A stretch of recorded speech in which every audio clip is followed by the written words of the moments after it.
আমি আলহাজ না, জেল হজ। কি হজ? আমাদের এক বক্তা উনি এক জায়গায় গিয়েছেন, তো বলছে চলেন হুজুর আলহাজের চার দোকানতে চা খেয়ে আসে। তো বলছে আলহাজের চার, চলেন চলেন যাই। যে আলহাজের যে সিয়ারা, ওই দেখি বুঝতে পেরেছি এ তো হজ করার লোক না। চায়ের দোকানদার কিছু দেখা যায় না, ওরা হজ করে কি করে? তো ওর জিজ্ঞেস করে বসলো যে তুমি আলহাজ কয় সালে হজ করেছ? কয় হুজুর আমি হজ করিনি হুজুর। তো হজ বললো আলহাজের চার দোকান তোমার না চার দোকান? বলছে হ্যাঁ আমার চার দোকান। তো তাইলে আলহাজের চার দোকান বললো তুমি হজ করনি, তাহলে কিরাম আলহাজ? বলছে হুজুর আমি আসলে জেল হজ। জেল হজ কি করে? বলছে হুজুর আমি গাঞ্জার ব্যবসা করতাম। তো বলছে গাঞ্জার ব্যবসা করার কারণে আমার ওই পুলিশই ধরে নিয়ে গেছিল। তো ধরে নিয়ে যে জেলে দিলে দেওয়ার পরে আমি দেখি ওখানে একমাত্র আমি আল্লাহর ওলি, বাকি সব তো অপরাধী। মানে মাওলানা, মুফতি, মুহাদ্দিস, মতিউর রহমান নিজামী, দেলোয়ার হোসেন সাঈদী, কাদের মোল্লা, কামরুজ্জামান, মামুনুল হক, আমির হামজা, সব পীর সাহেব সব জেলখানায়। আমি দেখলাম একমাত্র ভালো মানুষের মধ্যে। তো আমি দেখলাম যে যেহেতু আমি একাই ভালো, তাহলে আমি ভালো থেকে লাভ কি ওদের মতো অপরাধী হই? তো আমি তওবা করে ওদের সাথে মিল রেখে বললাম জীবনে বেরোয় আর গাঞ্জার ব্যবসা করবো না, কারণ সব আল্লাহ আল্লাহ জেলখানায়, আমি একা ভালো মানুষ। তো এই যে বের হইয়ে এখন আর গাঞ্জার ব্যবসা করি না, নিজেও খাই না। এখন এই চার দোকান খুলে যা দিন আনা দিন খাওয়া চলে। আমার কাছে যারা গাঞ্জা কিনে নিয়ে যেত, ওরা এখন ট্রল করি আমার এটাকে আলহাজ। ওই তাই আমি আলহাজের চার দোকান হয়েছি, আসলে আমি আলহাজ না, আমি জেল হজ। কথা কি বোঝা গেছে? তো আমি আসলে মুফাসসির না, আমি মুসাফির। আসসালামু আলাইকুম রহমতুল্লাহি ওয়া বারাকাতুহু। কেমন আছেন সবাই? আলহামদুলিল্লাহ আমি ভালো আছি। এটা বলার আগে মানসিকভাবে কিছুটা হইলেও বিধ্বস্ত হয়েছি, এই জন্যে যে আমি এটা প্রোগ্রামটা রেখেছিলাম সাংগঠনিক, যেটা সাংগঠনিক প্রোগ্রাম মুহতারামের দাওয়াত। আমি জিজ্ঞেস করেছিলাম কয়টায়, বললো 9:30টায়। তো 9:30টায়, সেখানে 10:30টায়ও আমি স্টেজ পাইলাম না। হ্যাঁ, তো আমার মনে হয় যে টাইম, শীতের সময়, শীতের রাত, একটু মেনটেন্স করা আমাদের উচিত। তো এই ক্ষেত্রে আমরা আগামীতে এটা সংশোধনী সামনের পরে দিলাম, কারণ পিছনে বলার থেকে সামনে বলাই ভালো, ঠিক কিনা? তো রাত যেহেতু হয়ে গেছে, শুরু যাই হোক শেষ আমরা টাইম মতো করবো ইনশা। রাজি আছেন? ইন্নাল হামদালিল্লাহি নাহমাদুহু ওয়া নাস্তাঈনুহু ওয়া নাস্তাগফিরুহু ওয়া নু'মিনু বিহি ওয়া নাতাওয়াক্কালু আলাইহি ওয়া নাউযু বিল্লাহি মিন শুরুরি আনফুসিনা ওয়া মিন সাইয়্যাতি আ'মালিনা মান ইয়াহদিহিল্লাহু ফালা মুদিল্লা লাহু ওয়া মান ইউদ্লিলহু ফালা হাদিয়া লাহু ওয়া নাশহাদু আন লা ইলাহা إلا الله ونشهد أن سيدنا محمدا عبده ورسوله الذي أرسله بالحق بشيرا ونذيرا وداعيا إلى الله بإذنه وسراجا منيرا. فقد قال الله تعالى في كلامه المجيد والفرقانه الحميد. সবাই পড়েন আউযু বিল্লাহি মিনাশ শাইতানির রাজিম. বিসমিল্লাহির রাহমানির রাহিম. ইয়া আইয়ুহাল্লাযীনা আমানু লিমা তাকুলুনা মা লা তাফআলুন. কাবুরা মাকতান ইনদাল্লাহি আন তাকুলু মা লা তাফআলুন. وقال الله تعالى في شان حبيبي إن الله وملائكته يصلون على النبي يا أيها الذين آمنوا صلوا عليه وسلموا تسليما. اللهم صل على سيدنا مولانا محمد سيدنا নবীর নামে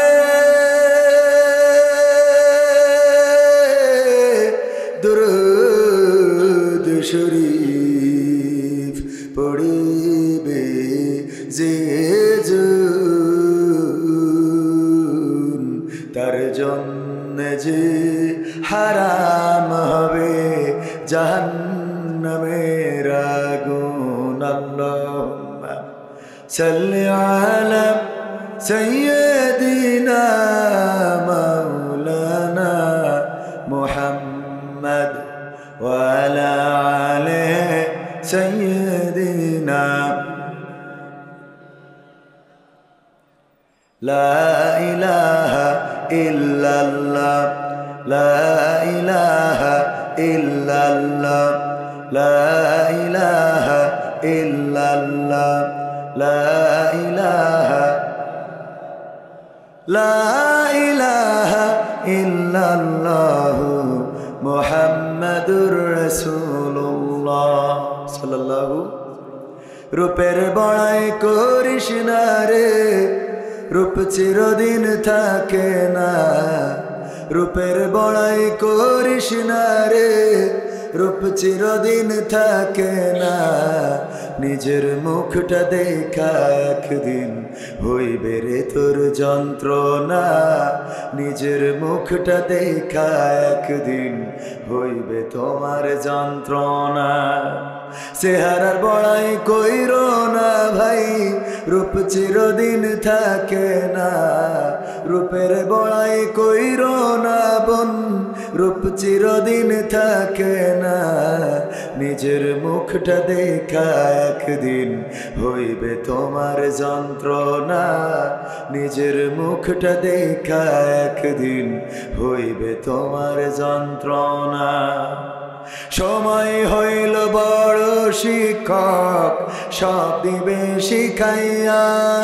সুখের জীবন থাকবে না রে, দেখবে না কেউ চাইয়া। সময় হইল বড় শিক্ষক, সব দিবে শিখাইয়া। সুখের জীবন থাকবে না রে, দেখবে না কেউ চাইয়া। মরার আগে মরবি রে তুই, জ্বালা সইতে পারবি না। মরার আগে মরবি রে তুই, জ্বালা সইতে পারবি না। নিজের মুখটা দেখা একদিন হইবে রে তোর যন্ত্রণা। নিজের মুখটা দেখা একদিন হইবে তোমার যন্ত্রণা। কিসের এত বড়াই তোমার মাটির দেহ লইয়া। ময়রা দেখো পোকামাকড় শেষ করবে সব খাইয়া। কিসের এত বড়াই তোমার মাটির দেহ লইয়া। ময়রা দেখো পোকামাকড় শেষ করবে সব খাইয়া। এই দুনিয়া ছাড়তে হবে, অহংকার আর কইরো না। এই দুনিয়া ছাড়তে হবে, অহংকার আর কইরো না। নিজের মুখটা দেখা একদিন হইবে তোমার যন্ত্রণা। নিজের মুখটা দেখা একদিন হইবে রে তোর যন্ত্রণা। ক্ষমতার বড়াই কইরো না ভাই, পাওয়ার চিরদিন থাকে না। ক্ষমতার বড়াই কইরো না বোন, চেয়ার চিরদিন থাকে না। নিজের চেয়ার দেখা একদিন হইবে তোমার যন্ত্রণা। নিজের চেয়ার দেখা একদিন হইবে তোমার যন্ত্রণা। নিজের চেয়ার দেখা একদিন হইবে তোমার যন্ত্রণা। ঠিক না বেঠে? চেহারার এই সৌন্দর্য যেমন থাকে না, যৌবনের গরম যেমন থাকে, দাঁড়িয়ে সোজা থাকার শক্তি যেমন থাকে না, চেয়ার যারা পায় এই চেয়ারও চিরদিন থাকে। না, চেয়ার চিরদিন থাকে না, কিন্তু যেই চেয়ারটা হারায় পরে ওই চেয়ার দেখে যদি অনুশোচনা হয় তাইলে বুঝে নিতে হবে ওই চেয়ারে বসে ভালো কোনো কাজ করা হয় নাই। ঠিক না বেঠে? চেয়ার দেখে অনুশোচনা করা যাবে না। মুহতারাম দায়িত্বশীল, উনার যদি দায়িত্ব থেকে অপসারণ করা হয়, ওমর রাদিয়াল্লাহু তাআলা আনহু খালিদ বিন ওয়ালিদ রাদিয়াল্লাহু তাআলা আনহুকে সেনাপতির পদ থেকে বহিষ্কার করলেন। বহিষ্কার করার পরে সাধারণ সেনাপতির কাতারে দাঁড়িয়ে গেলেন। ওমর রাদিয়াল্লাহু তাআলা আনহু দেখলেন খালিদ বিন ওয়ালিদ রাদিয়াল্লাহু তাআলা আনহু কোনো অভিযোগ করে নাই, কোনো প্রশ্ন তোলে নাই, কোনো কথাও বলে নাই, কিচ্ছু বলে নাই। একদিন আল্লাহর নবীর খলিফা, আল্লাহর নবীর কাছের সাহাবী ওমর রাদিয়াল্লাহু তাআলা আনহু ডাকলেন, ওগো খালিদ বিন ওয়ালিদ, এদিকে আসো, তোমার সাথে আমার কথা আছে। কি কথা? মুহতারাম আমিরুল মুমিনিন, বলুন কি এমন কথা আপনার আমার সাথে আছে? বললেন, তোমাকে খলিফার পদ থেকে আমি বহিষ্কার করে সাধারণ সেনা হিসাবে নিযুক্ত করলাম। এটা নিয়ে তোমার কোনো অভিযোগ তুমি করলে না, এটা নিয়ে কোনো প্রশ্ন তুমি তুললে না, কারণটা কি? বলল, আমি দায়িত্ব পেয়েছিলাম, আল্লাহ দিয়েছিল, আবার দায়িত্ব যখন চলে গিয়েছে আমি বুঝে নিয়েছি আল্লাহ আমাকে এই পদের জন্য এখন রাখতে চান নাই। এটা নিয়ে আমার কোনো প্রশ্ন নাই, কোনো দুঃখ নাই, অনুশোচনা নাই। সাধারণ সেনা হিসাবে আমি দায়িত্ব পালন করে যাব। আল্লাহর নবীর সাহাবী, ইসলামের দ্বিতীয় খলিফা ওমর রাদিয়াল্লাহু তাআলা আনহু বললেন, তুমি যদি প্রশ্ন নাও তোলো তাও আমি তোমার কিছু উত্তর দিয়ে দিতে চাই। ওগো খালিদ বিন ওয়ালিদ, দেখো, তুমি যখন কোনো যুদ্ধে যাও তখন সেই যুদ্ধে বিজয় অর্জিত হয়ে যায়, আর এই বিজয় অর্জিত হওয়ার কারণে অনেকেই বলা বলি করছে খালিদ বিন ওয়ালিদ যাওয়া মানে বিজয় ছিনিয়ে আনা। তার মতো সেরা সেনাপতি আর নাই, তার মতো সুদক্ষ সুযোগ্য যুদ্ধ পরিচালনার যোগ্যতা আর কারো নাই। শুধুমাত্র সেনাপতির দক্ষতায় যে বিজয় আসে না, সেটা প্রমাণ করার জন্যে আমি তোমাকে সেনাপতির পদ থেকে বহিষ্কার করে সাধারণ সেনাবাহিনীতে নিযুক্ত করে দিলাম, যেন মানুষ এটা মনে না করে যে সেনাপতির কারণে বিজয় আসে। বাংলাদেশেও দেখেন, ইতিপূর্বে যারা আমিরে জামাত ছিল তারা ছিলেন মাওলানা, তারপরে আলেম ওলামার দিক থেকে অনেক বড় বড় অধ্যাপক।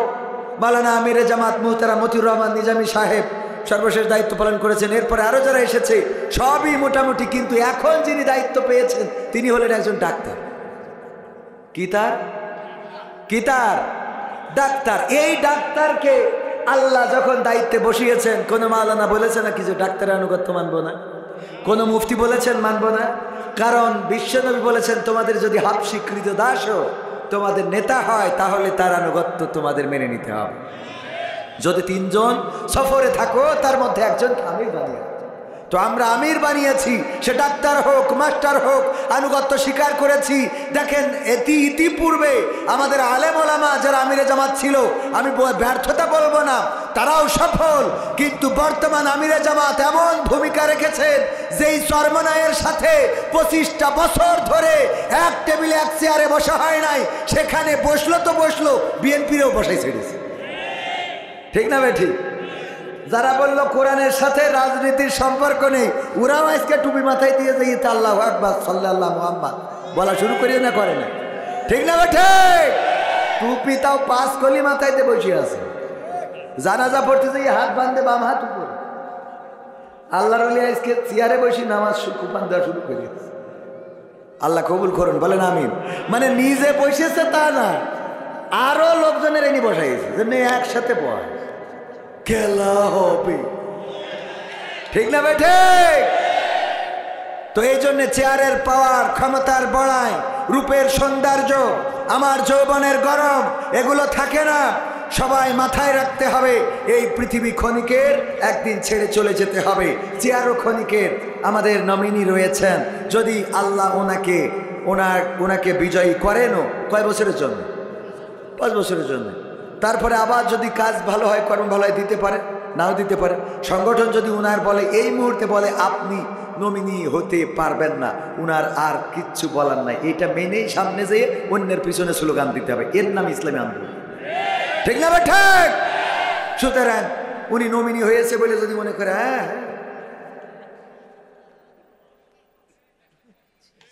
হবে হবে না আমাদের অনেকের আছে, আরে বাবা চেয়ারম্যান হওয়ার আগে বাইসাইকেল চালাতে পারে না, চেয়ারম্যান হয়ে মোটর সাইকেলেরও ড্রাইভার রাখে, ঠিক না বেটে? মোটর সাইকেল একটা তাও ড্রাইভার রাখে, আরে বাবা বাইসাইকেল চালাতে পারে না, কলা চুরি করে খেত।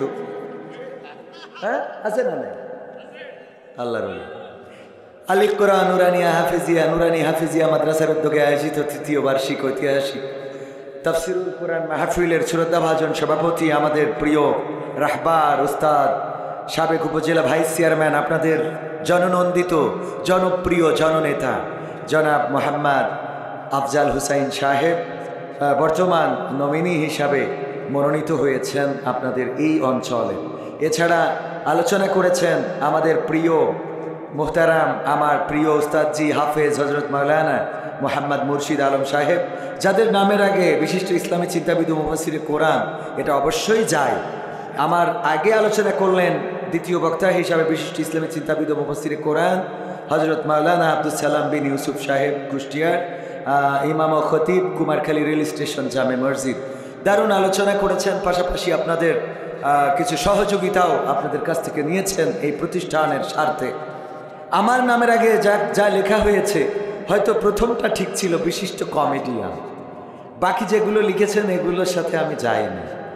মানে আন্তর্জাতিক খ্যাতিসম্পন্ন মুফাসসিরে কোরআন এইটা কবির বিন সামাদের নামের আগে দিলেন, মানে এটা অন্যায় করেছেন। কি করেছেন? এইটা আমি বরাবরই বলি, আমার ইউটিউবার ভাইয়েরা এগুলো প্রচার করে দিবেন। আমার নামের আগে মুফাসসিরে কোরআন লেখাই যাবে না। মুফাসসিরে কোরআন না, আমি মুফাসসিরে কোরআন, আমি মুসাফিরে কোরআন। কি কোরআন? মুসাফিরে কোরআন। প্রায় জায়গায় বলি যে আমি মুসাফিরে কোরআন, আমি আলহাজ না জেল হজ। কি হজ? আমাদের এক বক্তা উনি এক জায়গায় গিয়েছেন, তো বলছে চলেন হুজুর আলহাজের চার দোকানতে চা খেয়ে আসে। তো বলছে আলহাজের চার, চলেন চলেন যাই। যে আলহাজের যে সিয়ারা ওই দেখি বুঝতে পেরেছি এ তো হজ করার লোক না, চায়ের দোকানদার কিছু দেখা যায় না, ওরা হজ করে কি করে? তো ওর জিজ্ঞেস করে বসলো যে তুমি আলহাজ কয় সালে হজ করেছ? কয় হুজুর আমি হজ করিনি হুজুর। তো হজ বললো আলহাজের চার দোকান তোমার না চার দোকান? বলছে হ্যাঁ আমার চার দোকান। তো তাহলে আলহাজের চার দোকান বললো তুমি হজ করো নি, তাহলে কিরাম আলহাজ? বলছে হুজুর আমি আসলে জেল হজ। জেল হজ কি করে? বলছে হুজুর আমি গাঞ্জার ব্যবসা করতাম। তো বলছে গাঞ্জার ব্যবসা করার কারণে আমার ওই পুলিশই ধরে নিয়ে গেছিল।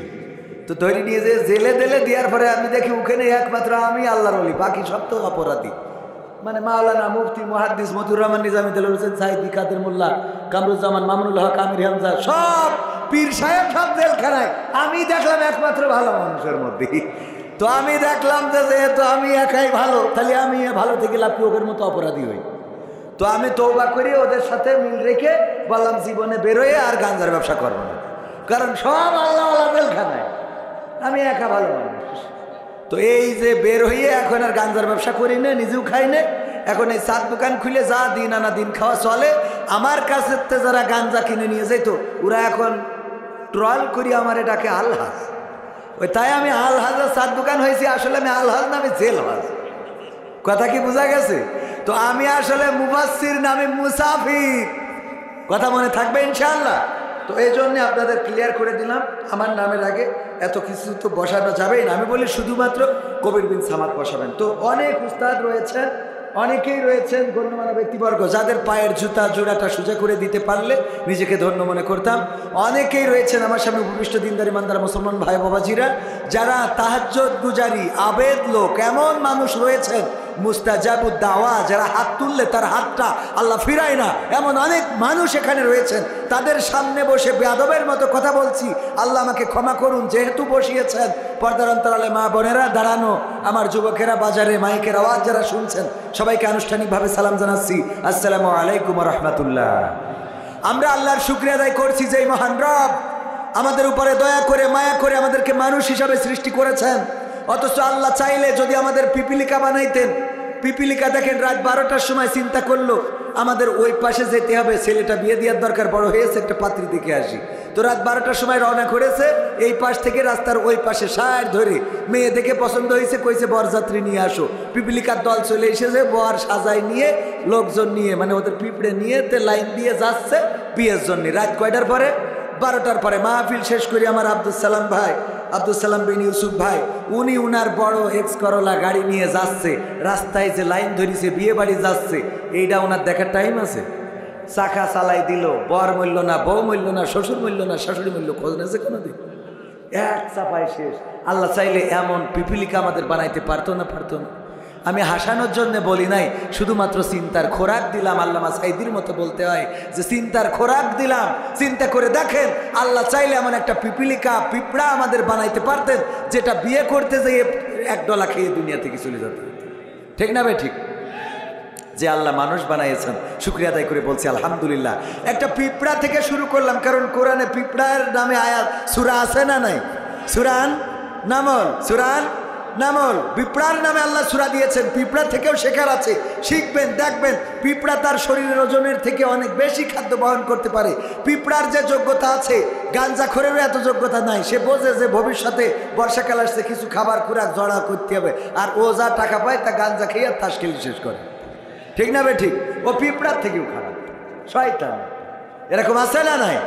এই জন্যে আমাদের এগুলো মাথায় রাখতে হবে। দেখেন, ছোট ছোট প্রাণীর দিকে তাকাইয়ে দেখবেন, ওর কিডনি কনে, ফুসফুসে কনে, লিভার কনে, পাকস্থলী কনে, অন্তর কনে, ওরও কষ্ট আছে, ওরও ভালোবাসা আছে, প্রেম আছে, মায়া আছে, মমতা আছে। শিয়াল রাস্তার পরে মরে যায়, দেখিছে অ্যাক্সিডেন্ট করে মারা গেছে, ওর বউ অথবা বর এসে পাশে বসে কান্না করতেছে, কতবার চোখের সামনে পড়েছে। আহা, হাসপাতালে নেবে লাইন নেই, কারণ বলবে আপনার বললে নিয়ে যাবেন, আপনি তো আরো দুবারই কষে দেবেন যে আমার বোর মুরগি ধরে নিত। ঠিক না ভাই? ঠিক। অপরাধ করে নাই শিয়াল, তারপরে ওই শিয়াল দেখলেই অমনি বাড়াবাড়ি শুরু করে দেন। চিন্তা করেছেন কখন আল্লাহ চাইলে আমাদের শিয়াল বানাইতে পারতো? আল্লাহ চাইলে কুত্তা বানাইতে পারতো না? পারতো কিনা? যে আল্লাহ মানুষ বানিয়েছেন, শুকরিয়া আদায় করে বলছি আলহামদুলিল্লাহ। শুধু তাই নয়, আল্লাহ শুকরিয়া কেন আদায় করব? আজকে মুহতারাম আফজাল সাহেব এই জায়গায়, এই স্টেজে বসে যেভাবে ওপেন কোরআনের মাহফিলের আয়োজন করেছে, আজ থেকে 6 মাস আগে এটা অকল্পনীয় ছিল। ঠিক না ভাই? ঠিক। ক্ষমতায় কেউ স্থায়ী হয় না, হোক না সে হাসিনা কিবারে না, সে আরটা চিরকাল থাকে না। ক্ষমতায় কেউ স্থায়ী হয় না, মুজিবুর বেশি দিন থাকেনি, জিয়াউর কেউ তো রাখেনি। মুজিবুর বেশি দিন থাকেনি, জিয়াউর কেউ তো রাখেনি। এরশাদ চলে গেছে পৃথিবী ছেড়ে, এরশাদ চলে গেছে পৃথিবী ছেড়ে, কেউ আজ তার কথা কয় না। ঠিক না বেঠে?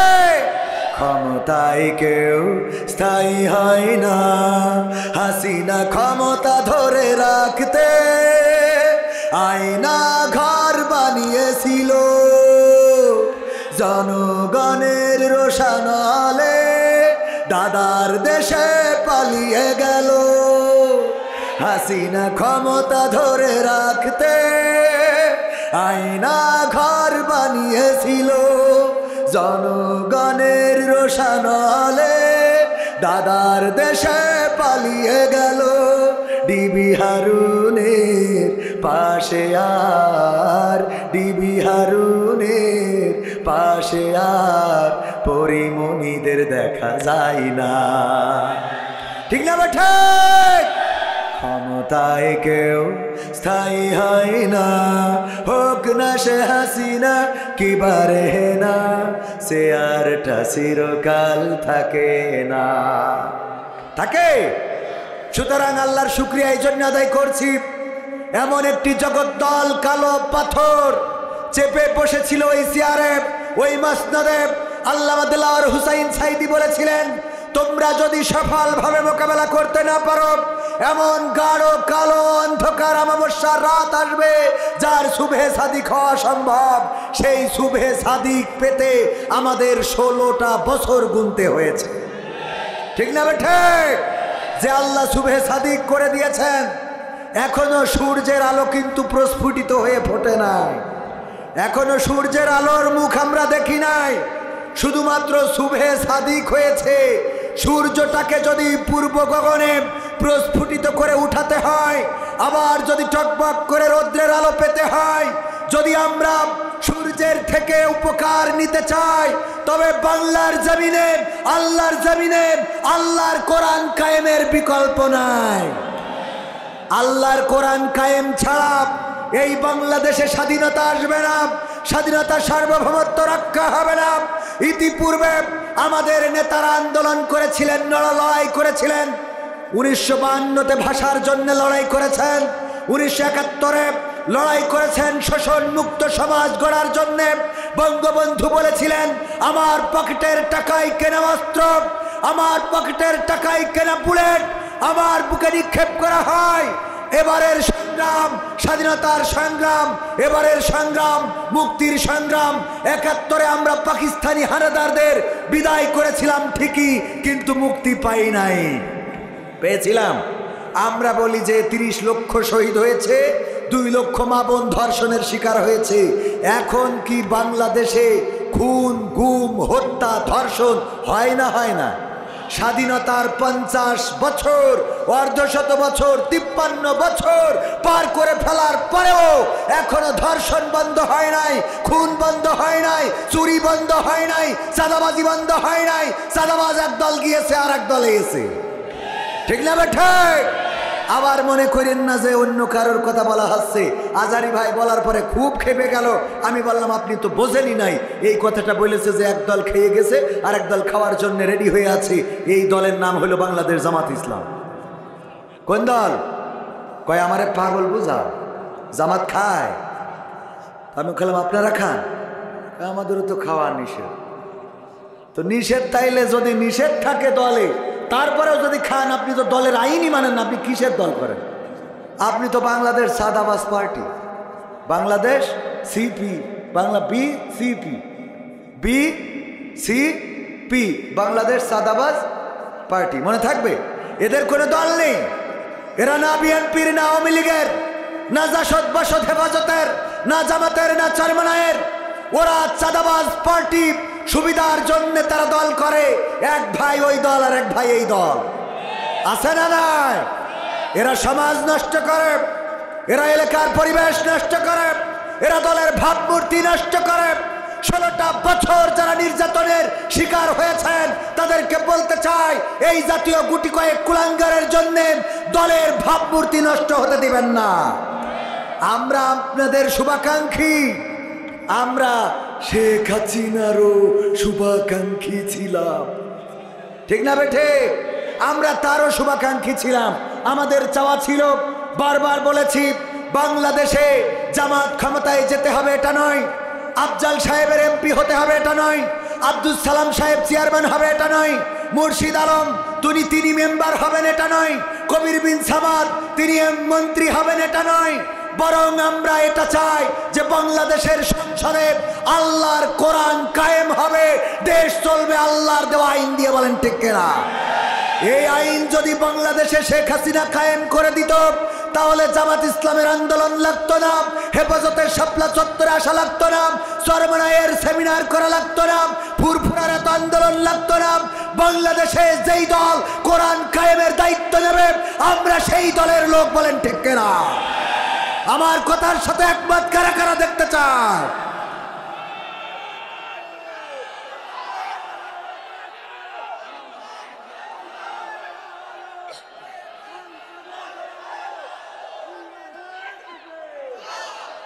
সংগ্রামী তাওহীদি জনতা, মাথায় রাখতে হবে, এই দেশ রক্ত দিয়ে এনেছি।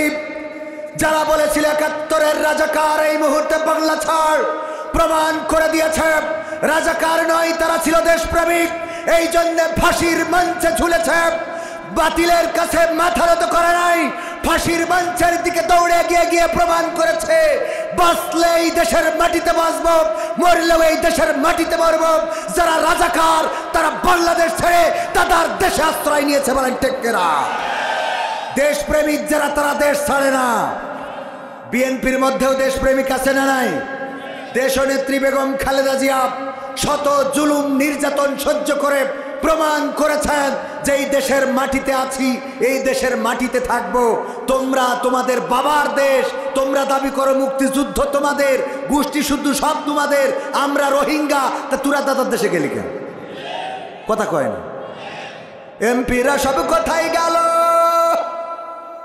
মন্ত্রীরা সব কোথায় গেল, কোথায় কাদের কাকা? তাদের ছাড়া দেশটা এখন লাগে ফাঁকা ফাঁকা। পালাবো না, প্রয়োজন হলে ফখরুলের বাসায় গিয়ে উঠব। ঠাকুরগাঁওয়ে বাসা আছে না, জায়গা দেবে? 16 বছর তো চলেই গেল, ঠিক না বেঠে? পালাবে না, পালাবে না, যাই না তবু দেখা, পালাবে না, পালাবে না, যাই না তবু দেখা। তাদের ছাড়া দেশটা এখন লাগে ফাঁকা ফাঁকা, ওদের ছাড়া দেশটা এখন লাগে ফাঁকা ফাঁকা। আইন মন্ত্রী আটকে গেল আইনেরই ফাঁকে, দাড়ি ছাড়া দরবেশের ভণ্ড ভণ্ড লাগে, ঠিক না বেঠে? আইন মন্ত্রী আটকে গেল আইনেরই ফাঁকে, দাড়ি ছাড়া দরবেশের ভণ্ড ভণ্ড লাগে। শুনছি কত নেতা নেত্রী খাইতেছে ভাই ডান্ডা, বিচারপতি কালামানিকের ফাটিয়েছে আন্ডা। পলকের ঝলক গেল, পলকের ঝলক গেল থামিয়ে নেটের চাকা। তাদের ছাড়া দেশটা এখন লাগে ফাঁকা ফাঁকা, ওদের ছাড়া দেশটা এখন লাগে ফাঁকা ফাঁকা। কই গেল সেই সংসদেতে মমতাজের গান, কোথায় গেল হজরত বলা শামীম ওসমান? কই গেল সেই সংসদেতে মমতাজের গান, কোথায় গেল হজরত বলা শামীম ওসমান? ইনুমে নন্দীপু মনি আছে কারাগারে, বাপ করিলেও পাপ কখনো ছাড়ে কি আর তারে?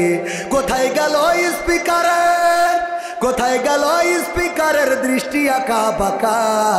তাদের ছাড়া দেশটা এখন লাগে ফাঁকা ফাঁকা, ওদের ছাড়া দেশটা এখন লাগে ফাঁকা ফাঁকা। কোথায় গেল আরাফাত আর ব্যারিস্টার সুমন, কথা বলার সময় তারা করে নিয়োজন? মুরগি কবির খাইছে ধরা, জাফর কোথায় আছে? গোপনে কি সেও গেল মোদি দাদুর কাছে? কোথায় গেল এ সালমের, কোথায় গেল এ সালমের কাড়ি কাড়ি টাকা? তাদের ছাড়া দেশটা এখন লাগে ফাঁকা ফাঁকা, ওদের ছাড়া দেশটা এখন লাগে ফাঁকা ফাঁকা, ঠিক না বেঠে? কেন ফাঁকা ফাঁকা লাগে? কারণ আমরা আগে কুমড়া দিয়ে কেমন করে বেগুনি বানানো যায় সেইগুলো টেলিভিশনে শিখতে পারতাম। তারপরে শিখতাম কেমন করে কাঁচামরিচ শুকিয়ে রাখলে বর্ষাকালে ভিজাইলে আবার জীবন্ত হয়ে ওঠে, সেটাও আমরা শিখেছিলাম। আমরা শিখেছিলাম কেমন করে কাঁঠাল দিয়ে বার্গার বানাইতে হয়। এরপরেও আমরা আরও শিখেছিলাম দাদার দেশে দেখলাম টেলিভিশনের নিউজ, পত্রিকার সাংবাদিক যে ক্যামেরা ধরেছে, মাইক্রোফোন ধরেছে, আমার দাদার দেশের জনগণ বলে, দাদা বড্ড কষ্টে আছি, কষ্টে আছি দাদা, পেঁয়াজ তো এদেশে বিক্রি হচ্ছে না, আগে বাংলাদেশে নিত, অনেক দাম পেতুম, কিন্তু এখন তো দাম পাচ্ছি না দাদা, বাংলাদেশে তো রপ্তানি হচ্ছে না। আমি বললাম রপ্তানি হবে কি? তোকে দাদা বললো আমাকে পেঁয়াজ দেবে না। তা আমরা কি হতে ভয় পাইছি নাকি? কারণ আমাদের নেত্রী তো পেঁয়াজ ছাড়া রান্না শিখায়, তারপর ওই পাশে গেছে, ঠিক না বেটে? পেঁয়াজ ছাড়া রান্না আমরা জানি, ও তোরা দিলু কিনা? তোমরা গরু আমাদের দিবা না, অসুবিধে নেই, আমাদেরও লাগবে না, কারণ গোশতের অভাব আমরা কাঁঠাল দিয়ে পূরণ করি, ঠিক না বে ঠিক? এসব আমরা সব শিখেছি আগে। তারপরে আমরা শিখলাম সৌদি আরব যদি বলে তোদের রোজার মাসে খুরমা দেবো না, দিবি নে, আমাদের বড়ই আছে, পিয়ারা আছে, ওই খাব, খেলা হবে, ঠিক না বেটে? এই জন্যই ফাঁকা পা। শুধু তাই না, আরও তো ঘটনা বলবো। আমার আফজাল ভাই শ্রদ্ধাভাজন, আমার আপনাদের নেতা, আমাদের রাহবার, ওনার স্ত্রী দাবি করেছে একটা ফোন কিনে দিতে হবে, স্ক্রিন টাচ, একটু ওতে আমার ওই হ্যালো ঠেলো দেখবে। তো অনেক কষ্ট করি, ইয়ানোর দিয়ে তো আর কিনা যায় না, খাইটি খুঁটি এমনি সেমনি মোটামুটি একটা ফোন কিনে হাতে দিয়েছে, এই নাও আমি তোমারে কত ভালোবাসি, এই ফোনটা কিনে এনে দিলাম তোমার। ফোন দেওয়ার পরে ওই দিন টেলিভিশনে দেখে নিউজই ওবায়দুল কাদের কাকা বলতেছে, এই মোবাইল কে দিয়েছে? শেখ হাসিনা সরকার দিয়েছে। ভাবি বলতেছে এই ফোন তুমি ফেরত, তুমি জামাতের রুকন, আমিও জামাতের রুকন, শেখ হাসিনার ফোন তুমি নিয়ে এসে দিলে কোন লস? আমার কত তুমি দিতে পারবে না, বললি তো মিটে যায় যে আমার দিয়ে হবে না। সংসার টিকায় রাখা সম্ভব? কথা কয় না। এই বিউটি পার্লার কে দিয়েছে? আল্লাহ বললো ওয়াকরনা ফি বুয়ুতিকুন্না ওয়ালা তাবাররাজনা তাবাররুজাল জাহিলিয়াতিল উলা। ওগো নারীরা পর্দার মধ্যে থাকো, জাহিলি যুগের মেয়েদের মতো সাজুগুজু করে নিজেদেরকে প্রদর্শন করে বেড়ায়ও না। আর আমার কাদেরকে দাবি করলো যে ঘরে ঘরে বিউটি পার্লার, এটাও একটা উন্নয়নের অংশ। তার মানে শয়তানের পথে একটা বাগাই গেছে, ঠিক না ভাই? ঠিক। পর্দার মধ্যে থাকতে হবে, সাজুগুজু করা যাবে না। আর তোরা বিউটি পার্লার বানালি, ওখানে কি ছেলেরা সাজতে যায়? ছেলেরা তো নিজেদের চেহারা দেখাবে না। এই যে দেখেন কি কায়দা করি, জুতো পাইতেছে ওর সাথে মোজা, যেন পার রং না দেখি পেলে। আবার প্যান্ট পরি, আবার নিজে একটা এক্সারসাইজ গেঞ্জি ওইটা ঢুকাই দিয়ে আবার বেল মারিছে, কোনোভাবে যেন খুলে পড়ি না যায়, ঠিক না ভাই? ঠিক। এরপরে শার্ট একটা গায়ে দেয়, ওটা আবার ঢুকাই দেয় যে কোনোভাবে বেরোয় যাওয়া, তা হবে না। বুতাম একটা জায়গায় 5টা, আরে বাবা 5টা বুতাম। এরপরে দেখেন আবার একটা কোট দেয় যে কোনোভাবে যেন কোনো দিকটা আলগা না হয়ে যায়। কোট লাগানোর পরেও মনে হয় যদি হঠাৎ কোনো একটা জায়গা দেখা যায়, আবার এখানে টাই মেরি টাইট করি বেঁধে রাখে যে আগলা হয়ে যাবা, এত সোজা না, ঠিক না ভাই? ঠিক। আর মেয়েরা খালি কয়ে কেমন আছে, শয়তান। মানে কোন কায়দা করে দেখেন, ব্লাউজ বানাইছে পিছনে অর্ধেক নেই, ওর নিচে আবার লাভা খাইতে দিয়েছে, তা ফুটো করে, ঠিক না ভাই? ঠিক। এমনি এখানে হাতা একটুক বানাইছে, সেই এইটুকির মধ্যে আবার এখানে কেটে ফুটো করি, হ্যাঁ লাভের সাথে আবার তীর মেরি থই যে একজন তীর মেরি চলে গেছে, তুই আমার সাথে লাইন মতো থাকিস। শয়তান কাকে বলে, আছে না নাই? তাহলে এই বিউটি পার্লার করে কি ক্ষতি করিয়েছে আমাদের একজন, এই যে কুষ্টিয়ার কুমারখালী, ও বিয়ে করার পরে কুমারখালী বিউটি পার্লারে যেয়ে তে iPhone 16 Pro Max একটা উপহার দেবে বিউটি পার্লারের মালিকই। তা বলছে ভাই কেস জন্য? বলছে কালকে আমার বোর আপনারা সাজাই দিয়েছেন এখানতে। তো বলছে তাই এত দামি ফোন, 2 লাখ টাকার উপরে দাম। ও তো আনন্দ, 2 লাখ টাকা, এত খুশি। আল্লাহ তুমি এর 3টে বিয়ে দেওয়ার, মানে মোট 4 দিত, তাহলে আর 3টে হলি তাহলে তো ভালোই হয়। পরে ওই মোড়ক উন্মোচন করি দেখে, কভার খুলি দেখে কিসের আইফোন। ওই আইফোনের বক্সের মধ্যে একটা নোকিয়া 1100 গাডার মারা। নোকিয়া 1100 কি করা? গাডার মারা। কাগজে সিরকুটি এরম লিখা রয়েছে যে হুজুর, না লিখা রয়েছে যে এখন কেমন লাগে, মানে এখানে আবার সিরকুট লিখেছে, এটা পড়ে ফেলছিলাম। লিখে থুয়েছে কি এখন কেমন লাগে, তার মানে হলো তুই গতকাল যেটা সাজাই দিয়েছিস ও তো 5 রাতে আমি মনে করলাম এটা আইফোন, ও তো 1 বছর হলে গাডার মারা নোকিয়া হয়ে গেছে।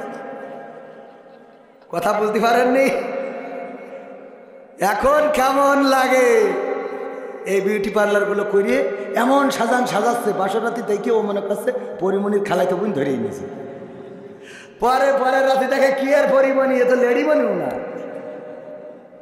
ঠিক না বেঠে?